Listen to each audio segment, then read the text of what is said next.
Ophthalmo vous est présenté par les docteurs Maxime Delbar et Camille Rambaud. Vous y trouverez des interviews d'experts reconnus sur des questions variées pour tous ceux qui souhaitent en savoir plus sur la spécialité ophtalmologique. Dans un article sur la lumière bleue du docteur Sophie Bonin, nous pouvons lire que dans une démarche écologique et économique, les classiques ampoules à incandescence sont peu à peu remplacées par des lumières LED depuis les années 90. Les LED existent depuis longtemps, mais initialement, seuls des éclairages rouges et verts étaient disponibles. Ce n'est qu'en 1990 que des physiciens japonais, Asaki, Amano et Nakamura, ont réussi à développer une lumière bleue à partir des LED, essentielle pour créer une lumière blanche. Leur contribution leur a valu le prix Nobel de physique en 2014. Aujourd'hui, la plupart des LED blanches commerciales sont fabriquées avec une diode bleue et une fine couche de luminophore jaune. Ce dernier absorbe une partie de la lumière bleue et le réémet sous forme d'un rayonnement qui couvre les longueurs d'onde visibles entre 500 et 700 nanomètres. Les lampes LED sont appréciées pour leur faible consommation d'énergie et leur durabilité, mais leur composition peut créer un déséquilibre dans le spectre lumineux, exposant ainsi nos yeux à des longueurs d'onde courtes qui peuvent être potentiellement plus toxiques. Nous sommes très heureux d'accueillir dans cet épisode le docteur Cécile Delcourt, qui est directrice de recherche au Centre INSERM Université de Bordeaux U1219 Bordeaux Population Health. Elle est internationalement reconnue pour ses travaux sur l'épidémiologie des maladies oculaires, en particulier en relation avec des facteurs de risque tels que le tabagisme, l'exposition à la lumière et la nutrition. Elle a fondé et dirigé de 2011 à 2018 le consortium European Eye Epidemiology, qui regroupe 32 équipes de 12 pays européens. Elle a été également consultante expert, notamment pour la Commission européenne et la Haute Autorité de Santé. Bonsoir, docteur Delcourt.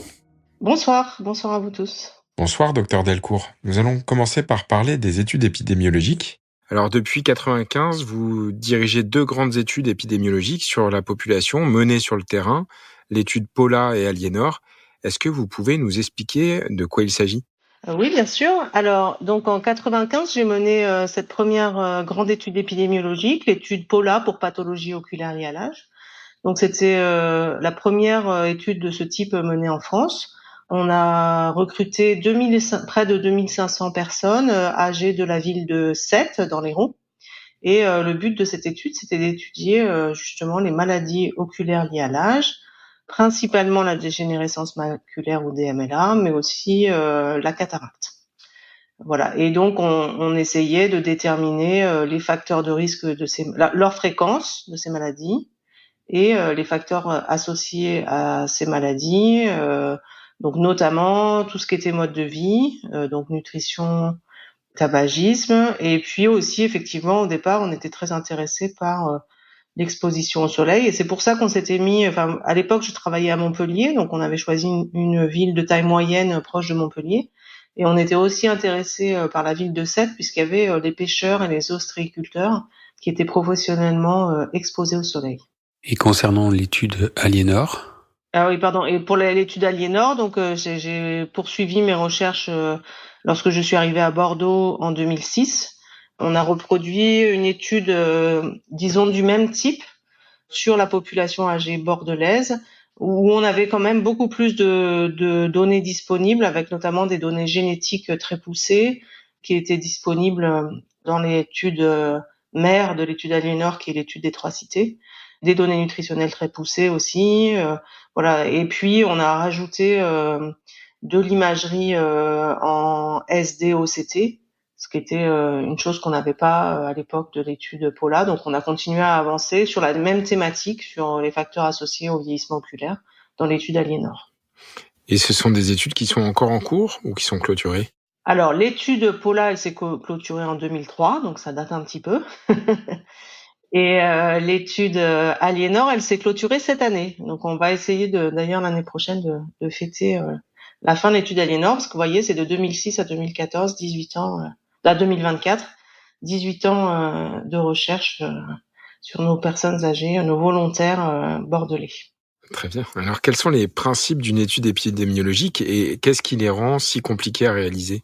Alors le plus souvent, et en tout cas c'est le cas ici, on peut s'intéresser à la population générale, donc d'une classe d'âge donnée, suivant la problématique qui nous intéresse. Et on va pouvoir analyser donc les expositions en vie réelle des personnes et leur relation avec les maladies qu'on étudie. Donc ça donne des informations différentes et complémentaires. D'une part, par rapport à de la recherche clinique qui va s'intéresser à des patients, à des gens qui sont déjà malades, et d'autre part, par rapport à, par exemple, des recherches menées in vitro ou des études expérimentales chez l'animal. Et donc, c'est l'ensemble de tout ça qui va permettre de mieux comprendre en fait les causes des maladies. Et donc, il y a un aspect assez fort en épidémiologie vers la prévention des maladies, en fait, se situer en amont des maladies pour essayer d'identifier des facteurs qu'on pourrait changer pour éviter que les gens tombent malades, en fait. Si on s'intéresse maintenant au tabac, pouvez-vous nous rappeler les effets indésirables qu'a le tabac sur l'œil? Alors, le tabac, ça a beaucoup d'effets sur l'œil. Donc, son principal, le plus fort, c'est sur la DMLA. Donc, ça multiplie à peu près par 3 le risque d'avoir une DMLA, de développer une DMLA avancée. Le risque, il est plutôt multiplié par 5 chez les gros fumeurs. Et donc, c'est vraiment un facteur majeur de DMLA. La bonne nouvelle, c'est qu'on voit aussi une décroissance du risque après l'arrêt.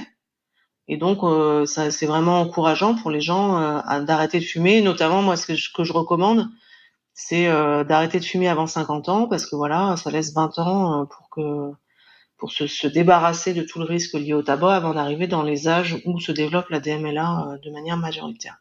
C'est aussi un facteur de risque de cataracte, c'est un facteur de risque d'occlusion veineuse.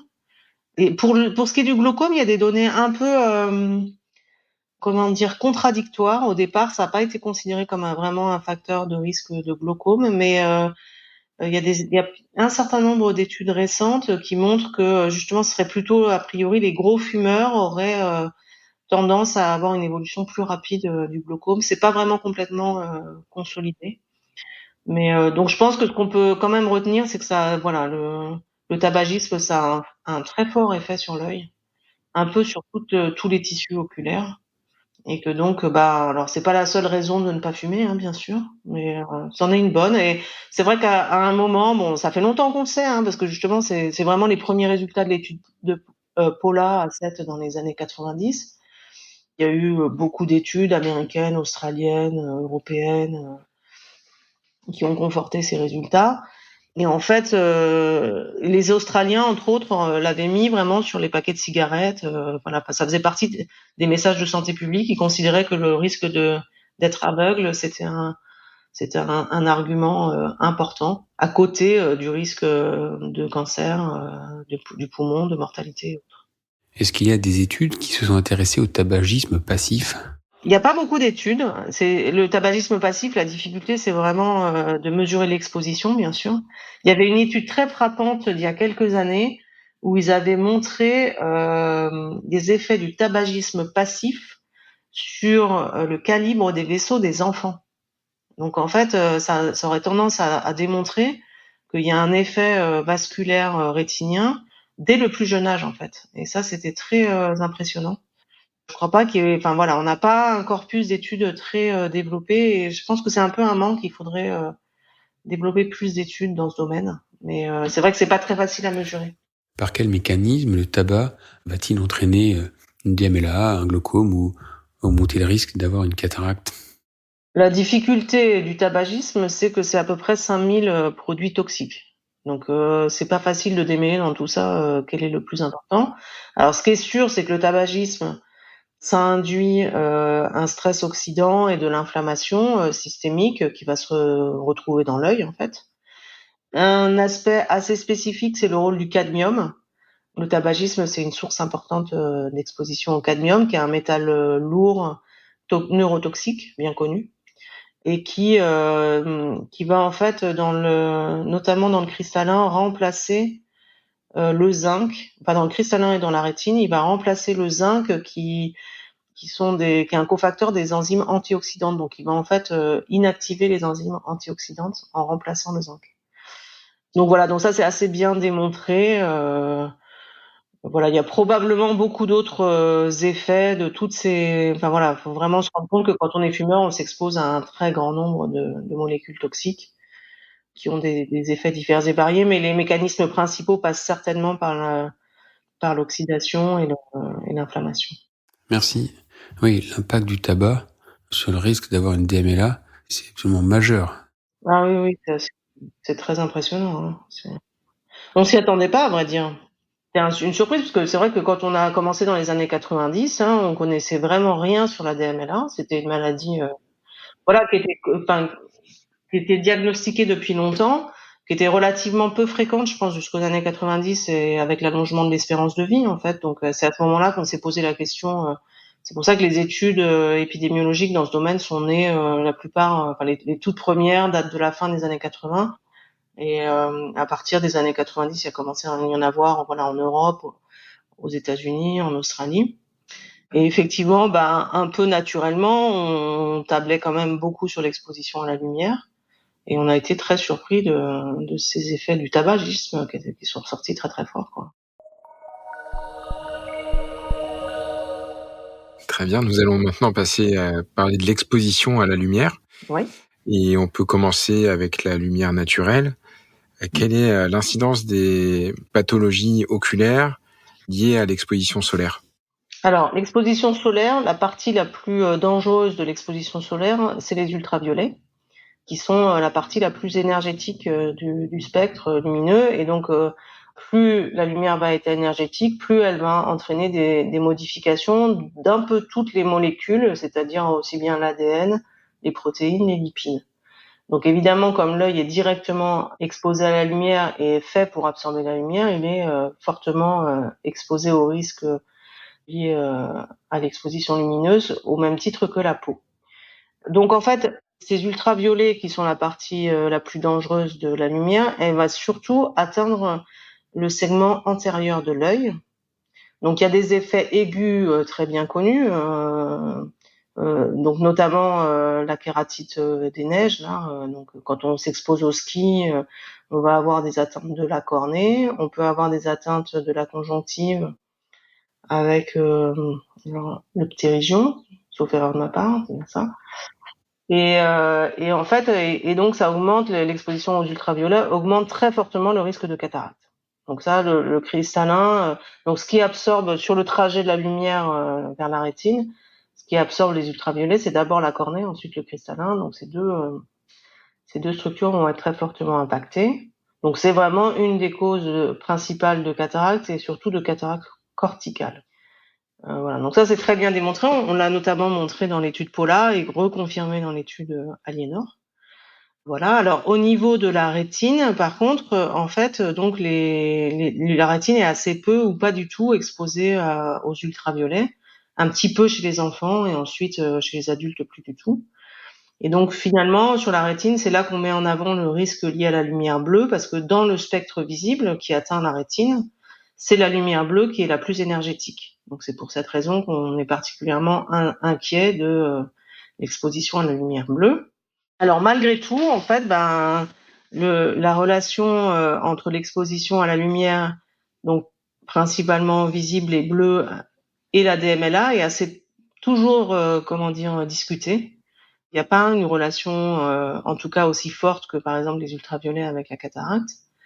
Il y a des études qui ont montré des associations, d'autres non. C'est toujours un peu compliqué. Donc on n'a probablement pas un effet vraiment majeur, peut-être un effet un peu modéré.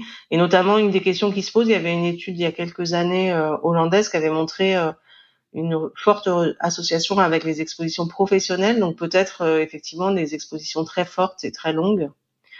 Nous, on l'avait pas retrouvé dans l'étude Polar, on n'avait pas retrouvé que les pêcheurs ou les ostréoculteurs étaient spécialement plus atteints que les autres. Alors après, on s'était posé des questions parce que, par exemple, on se disait, c'est vrai que, par exemple, des pêcheurs, ils vont sortir le matin très tôt et rentrer à l'heure de midi, et quelqu'un qui travaille dans un bureau, il va peut-être aller prendre sa pause dehors à midi au moment où les rayons solaires sont les plus forts. Donc finalement, est-ce que c'est si clair que ça ? Donc c'est pareil, c'est pire que le tabagisme passif ou du même ordre. En fait, une des difficultés, c'est de mesurer l'exposition, bien sûr. C'est très compliqué de mesurer l'exposition. Donc pour les relations très fortes comme avec la cataracte, ça se démontre très bien. Nous, on l'avait démontré principalement à partir de l'exposition résidentielle. Donc on avait en fait recueilli tous les lieux où les gens avaient vécu au cours de leur vie. et estimer les UV ambiants à chaque endroit, et donc fait une estimation de leur exposition vie entière aux ultraviolets. Ça marche assez bien. Mais c'est vrai que c'est très réducteur parce que bon, on passe pas toute sa vie dans sa maison, et puis il y a une grosse part de comportement, etc. Et tout ça, c'est très difficile à mesurer. Alors il y a un biomarqueur assez intéressant, récent d'ailleurs, qui peut intéresser les ophtalmologistes. Alors ça s'appelle le QVAF. Donc c'est une petite anomalie de la conjonctive dans le coin de l'œil qu'on peut voir en l'éclairant avec des ultraviolets. Donc c'est un petit triangle en fait qui se forme et qui est en fait un biomarqueur cumulatif de l'exposition aux ultraviolets. C'est un peu une version préclinique des anomalies de la conjonctive type ptérygion. Et donc en fait ça on le voit dès l'adolescence. Et en fait donc plus c'est prononcé, plus les gens ont été exposés surtout aux ultraviolets. Et ça pourrait être un biomarqueur intéressant. Ça a surtout été montré par des équipes espagnoles dans l'autre sens, puisqu'en fait la lumière elle a aussi des effets protecteurs. C'est là que ça devient compliqué, puisqu'on a très bien démontré chez les enfants que en fait les enfants les plus exposés aux activités à l'extérieur font moins de myopie que les autres. Et donc ça, notamment, on voit très bien que les enfants qui ont ce petit signe, enfin les adolescents et les jeunes adultes qui ont ce petit signe sur la conjonctive sont moins myopes que les autres. Donc c'est intéressant. On va peut-être finir par avoir on s'intéresse à des biomarqueurs, voilà, à des choses qui pourraient nous éclairer sur l'exposition vie entière. Voilà, ça en fait peut-être partie. C'est assez récent. Les lunetiers, on avait fait un épisode avec un lunetier qui nous avait dit que les verres de lunettes protégeaient et filtraient les ultraviolets. Ouais. Du coup, est-ce que c'est un mécanisme protecteur supplémentaire ou est-ce que le cristallin naturel fait déjà cet effet? Alors, le cristallin naturel, il va protéger la rétine. Effectivement, la cornée et le cristallin protègent la rétine contre les ultraviolets. Par contre, les lunettes, elles peuvent protéger des ultraviolets, la cornée et le cristallin. Donc, en fait, logiquement, effectivement, le fait de porter des lunettes devrait protéger un peu contre la cataracte. Bah, oui, c'est un effet naturel des verres, donc c'est une bonne chose. Ouais. C'est une bonne nouvelle, disons. C'est assez vrai aussi en fait des vitres. Enfin, c'est le verre en fait qui laisse pas tellement passer les ultraviolets. Donc, on est protégé quand on est derrière une vitre, derrière un pare-brise et derrière des lunettes. C'est pas pour autant qu'il faut que tout le monde porte des lunettes, mais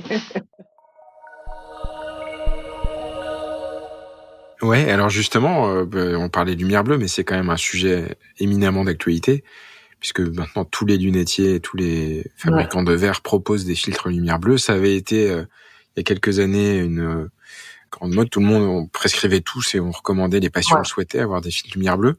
Et puis, il y a eu un petit retour en arrière. Est-ce que vous pouvez nous éclairer un peu sur ce sujet? Est-ce qu'il est recommandé aujourd'hui de porter des filtres lumière bleue ou pas? Vous avez partiellement répondu, mais est-ce qu'on peut aller un peu plus précisément sur ce sujet? Moi, personnellement, je suis pas hyper en faveur des filtres sur les lunettes.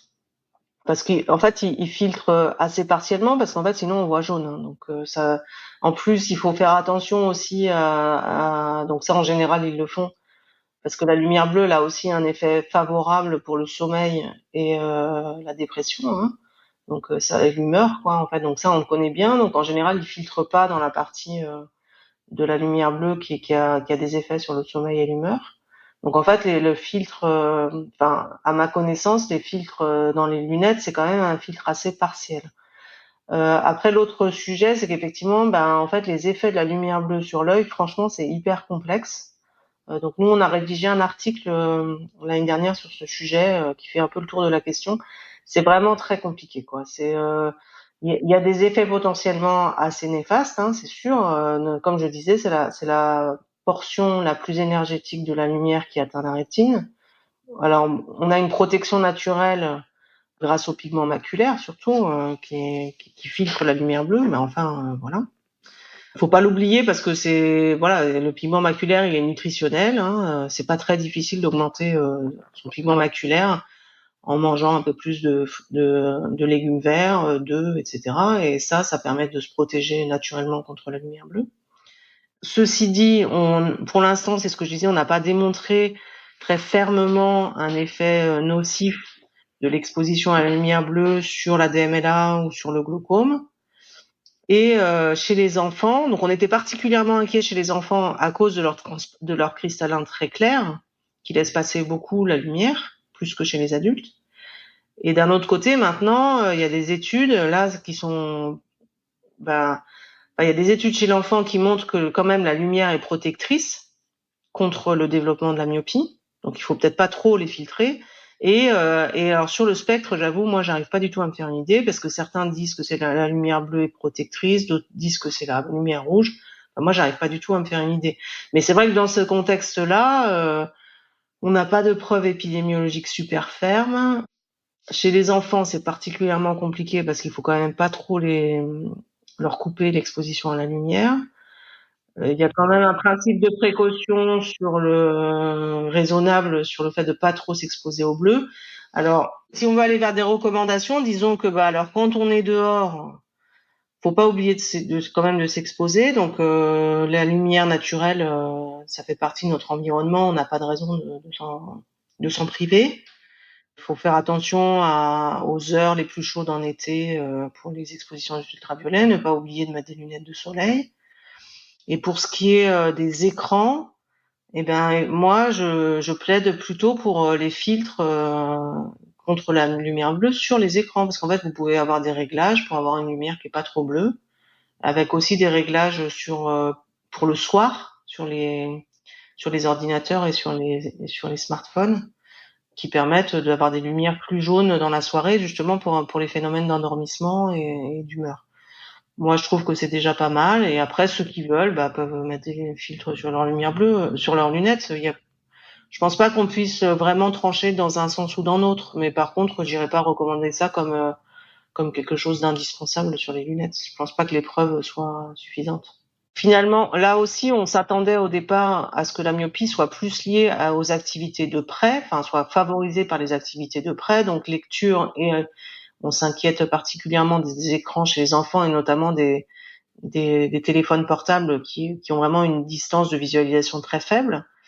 Mais finalement, les études, notamment asiatiques, ont quand même mis en avant plus tôt, alors c'est pas que ça se contredit, mais ce qui est encore plus important, c'est certainement le temps que les enfants passent à l'extérieur.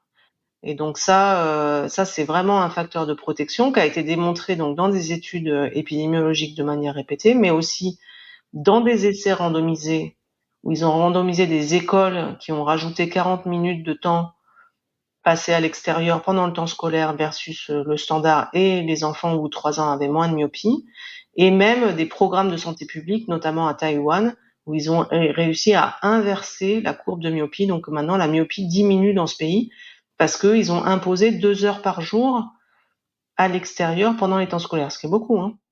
Donc ça, vraiment, c'est une recommandation importante, je pense, pour les parents. Il faut mettre, en fait, nos enfants, ils vont pas assez à l'extérieur, en fait. Et alors, évidemment, ça aide aussi à diminuer le temps d'écran, parce que quand on est dehors, en général, on n'est pas sur des écrans. Même si l'un n'est pas tout à fait... Mais vraiment, cette recommandation-là, elle est très importante, et on y travaille aussi avec le ministère de l'Éducation nationale, qui est très intéressé, notamment dans la dynamique qu'ils ont d'augmenter le temps de sport dans la semaine, que ce sport éventuellement puisse se faire à l'extérieur pourrait pas mal aussi changer la donne.